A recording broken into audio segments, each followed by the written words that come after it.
বন্ধুরা, পরশুরাম ধারাবাহিকের আজকের পর্বে দেখানো হয়েছে বিজিত লাহিড়ী তটিনীকে খুব ভয় পাচ্ছে। তখনই ছোটকা একটি নোংরা প্ল্যান করে। ছোটকা বিজিতকে বলে, তুমি কোনো চিন্তা করো না, তটিনীকে নিয়েই যত প্রবলেম, তাই তো? ঠিক আছে, এবার তটিনীর ব্যবস্থা আমি করছি। এই বলে ছোটকা তটিনীকে কল করে। ছোটকা তটিনীকে বলে, তটিনী, তোর ছোটকা বলছিলাম রে। তটিনী বলে, হ্যাঁ ছোটকা বলো। ছোটকা বলে, আমাদের বাড়ির হবু জামাই বিজিত তোর বাড়িতে আইবুড়ো ভাত খেতে চাইছে। তটিনী বলে, হবু জামাই আমার বাড়িতে আইবুড়ো ভাত খেতে চাইছে? ছোটকা বলে, হ্যাঁ, আসলে কি বলতো, যতই হোক বাঙালি ছেলে তো, তাই বাঙালি খাবার খেতে চাইছে। আমাদের বাড়িতে তো আবার ওইসব রান্না হয় না। তুই যেমন ভেটকি মাছ, পাবদা মাছ, পার্শে মাছ, মাটন রান্না করিস, ঠিক ওরকমভাবেই একটু রান্না করে ওকে খাওয়াতে পারবি? তটিনী বলে, ঠিক আছে, জামাই যখন মুখ ফুটে খেতে চাইছে তো জামাইকে ফোনটা দাও দেখি।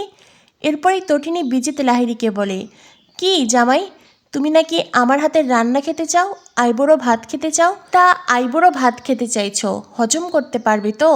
বিজিত লাহিড়ী বলে, খাইয়েই দেখুন না হজম করতে পারি কি না। তটিনী বলে, ঠিক আছে, খাওয়াবো, কাল তুমি আমার বাড়িতে এসো। তখনই বিজিত লাহিড়ী বলে, ঠিক আছে, তবে আমি একাই যাব। তটিনী বলে, হ্যাঁ হ্যাঁ, সেটা আমি জানি।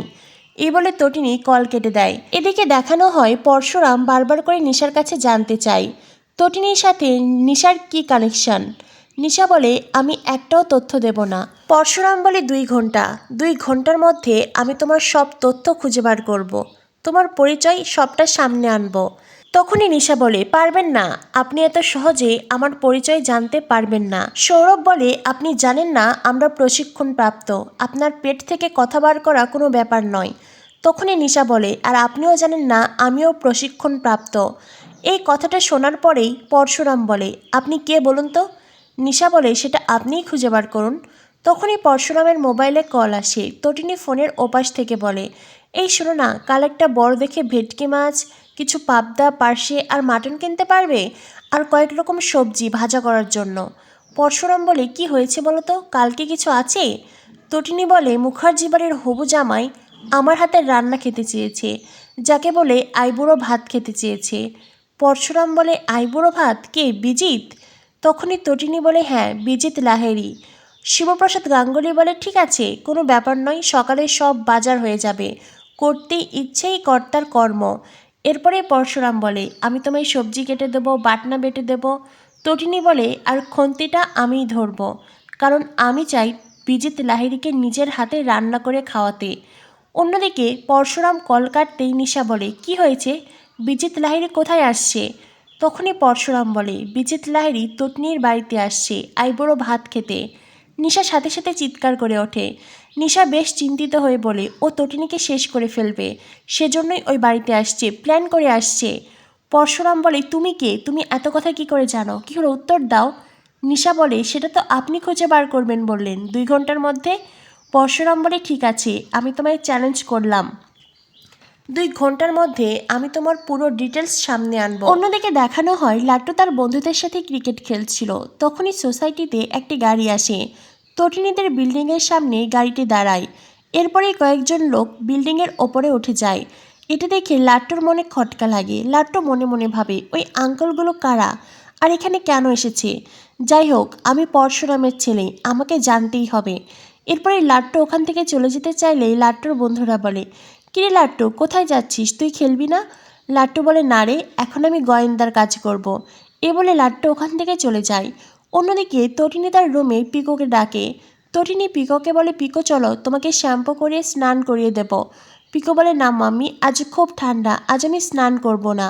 তটিনী বলে, পিকো, আমি পানি ফুটিয়ে নিয়েছি, পানি গরম আছে, চলো। এই বলে তটিনী আর পিকোর মধ্যে খুনসুটি চলতে থাকে। তখনই সেখানে আসে লাট্টু। লাট্টু এসে তার মাম্মিকে জানায় সোসাইটিতে কতজন আঙ্কেল এসেছে, আর তারা সোজা মজুমদার আঙ্কেলের ফ্ল্যাটে ঢুকে পড়েছে, যাকে বলে দরজা ব্রেক করে। কথাটা শোনার পরেই তটিনী বলে, কি বলছি সেগুলো? লাট্টু বলে, হ্যাঁ মাম্মি, আমার মনে হয় ওনারা কোনো কিছু তদন্ত করতে এসেছে। এটা জানার পরেই তটিনী নিশাকে কল করে। এদিকে স্পেশাল ব্রাঞ্চে বসে আছে নিশা, সামনে দাঁড়িয়ে আছে সৌরভ আর মায়া। তটিনীর কল আসতেই নিশা ফোন তুলতে চায়। তখনই সৌরভ বলে, আপনি ফোন তুলবেন না, একদম নয়। তখনই নিশা বলে, তটিনী কল করেছে। মায়া তখন ইশারায় বলে ঠিক আছে, কল রিসিভ করুন, তবে হ্যাঁ লাউড স্পিকারে দিয়ে। এরপরে নিশা তটিনীর সাথে স্পিকারে কথা বলে আর সৌরভ মায়ার সব কথা শুনতে থাকে। তটিনী নিশাকে বলে তোমার ফ্ল্যাটে লোক ঢুকেছে, তোমার ফ্ল্যাটে কি রেড হচ্ছে নাকি, তোমার ঘরে তেমন কিছু নেই তো? নিশার সাথে সাথে কল কেটে দেয়। মায়া এই পুরো বিষয়টা পরশুরামকে জানায়। পরশুরাম বলে তার মানে কানেকশন অনেক দূরে আছে, কিন্তু নিশার সাথে তটিনীর কী সম্পর্ক, ওরা কি কোনো র্যাকেটের সাথে যুক্ত? অন্যদিকে দেখানো হয় মুখার্জি বাড়ির শয়তান মাথাগুলো সব এক জায়গায় হয়েছে, তারা আইবুড়ো ভাতের পরিকল্পনা করছে। আইবুড়ো ভাত খাওয়ার নামে তটিনীর ফ্ল্যাটে যাবে বিজিত, আর সেখানে গিফট দেওয়ার নাম করে কতজন লোক ঘরে ঢুকবে, আর তারপরেই তারা তটিনীকে তুলে নেবে। যদি কেউ কোনো বাধা দেওয়ার চেষ্টা করে তো লাট্টু পিকো টার্গেটে থাকবে, ওই দুটো বাচ্চাকেই উড়িয়ে দেওয়া হবে। এটা শুনেই বাবিন বলে আপনারা কি হ্যাঁ ছোট্ট বাচ্চাকেও টার্গেট করছেন, কিন্তু কেন? তখনই বিজিত লাহিড়ী বলে নিজেকে বাঁচাতে হলে এইবার আমাদের এটাই করতে হবে, এতে শুধু আমি বাঁচবো তা নয়, তোমরা প্রত্যেকে বাঁচবে। বাবিন বলে তাই বলে দুজন শিশুকে? অন্যদিকে ডোডোর সব পরিকল্পনা পরশুরামকে জানিয়ে দেয়। পরশুরামও সেই মতো তৈরি হয়ে থাকে। এরপর দেখানো হয় তটিনীর বাড়িতে আইবুড়ো ভাত খেতে এসেছে বিজিত লাহিড়ী আয়ুষী, সেই সাথে শালিদের নিয়ে এসেছে নন্দিনী, প্রাচী, এমনকি তটিনী, সবাই মিলে খুব সুন্দর করে থালা সাজিয়ে দেয়। বাড়িতে একটি উৎসব মুখর পরিবেশ, যদিও বিজিতের মনে অন্য পরিকল্পনা, সেটা তার তটিনী জানে না। এরপরে নন্দিনী আয়ুষী আর বিজিতকে ডাইনিংয়ে বসতে বলে আইবুড়ো ভাত খাওয়ার জন্য। বিজিত বলে এই সবগুলোই আমার খুব পছন্দের খাবার, পেটের মধ্যে ছুঁচো দৌড়াচ্ছে, আমি তো বেশ মজা করে খাবো। অন্যদিকে আয়ুষী আজ কোনো অশান্তি করছে না, সেও খুব খুশি। যদিও এর আগে আয়ুষী বলেছিল তোদের বাড়ির মোটা চাল, এইসব বাজে রান্না খাবো না, নানান কথা বলেছিল, সস্তার রান্না বলে তটিনীকে অপমান করেছিল। তবে আজ আয়ুষী তেমন কিছুই করছে না, কারণ আজকের গেম প্ল্যানটা বিজিতের, আয়ুষীর নয়। এদিকে দেখানো হয় তটিনীও হাসি মুখে খাবার দিয়েছে। তখনই বিজিত খেতে গেলেই নন্দিনী বলে জামাই আইবুড়ো ভাত খাওয়ার আগে গিফট দিতে হয় জানো না? বিজিত বলে গিফট আসছে, আর এমন গিফট আসছে যেটা আপনারা কল্পনাও করতে পারবেন না। তখনই নন্দিনী বলে কিরে আয়ুষী, তোর বর কি গিফট আনছে? আয়ুষী বলে আমি তো নিজেও জানি না, ও কাল অনেক জুয়েলারি শপে কল করেছিল। তখনই বিজিত আয়ুষীকে থামিয়ে দেয়। তটিনী বলে হয়েছে হয়েছে, গিফট না হয় পরে দেওয়া যাবে, আগে জামাই তুমি খেতে শুরু করো। বিজিত লাহিড়ী অপেক্ষা করছে, তার লোকেরা গিফট নিয়ে এলেই তারপরে সে খাবে। আসলে আইবুড়ো ভাত খাওয়া তার উদ্দেশ্য নয়, উদ্দেশ্য তটিনীকে তুলে নেওয়া। আগামী পর্বে দেখানো হবে বিজিতের লোকেরা গিফট দেওয়ার নাম করে তটিনীর ঘরে ঢোকে। তারা গিফটের বক্স থেকে গিফট নয় বরং চেম্বার বের করে আর তটিনীর দিকে তাক করে। সেই সাথে আরাধ্যা, প্রাচী, নন্দিনী সবাইকে চেম্বার তাক করে। লাট্টু পিকোকেও তারা চেম্বারের নিশানায় রেখেছে। আর এই সব কিছুতে তটিনী খুব ভয় পেয়ে যায়। গুন্ডারা তটিনীকে টানতে টানতে ওখান থেকে তুলে নেয়। তটিনী বারবার অজানা আশঙ্কায় লাট্টু পিকোকে ডাকতে থাকে। তটিনীকে ঘর থেকে বার করতে চাইলেই তখনই সেখানে আসে পরশুরাম। তো বন্ধুরা বুঝতেই পারছো এইবার পরশুরামের সাথেই গুন্ডাদের অ্যাকশন হবে। বিজিত লাহিড়ীর গুন্ডারা লেজ গুটিয়ে পালাবে। তবে বিজিত লাহিড়ী, তাকে কি পরশুরাম পাকড়াও করতে পারবে?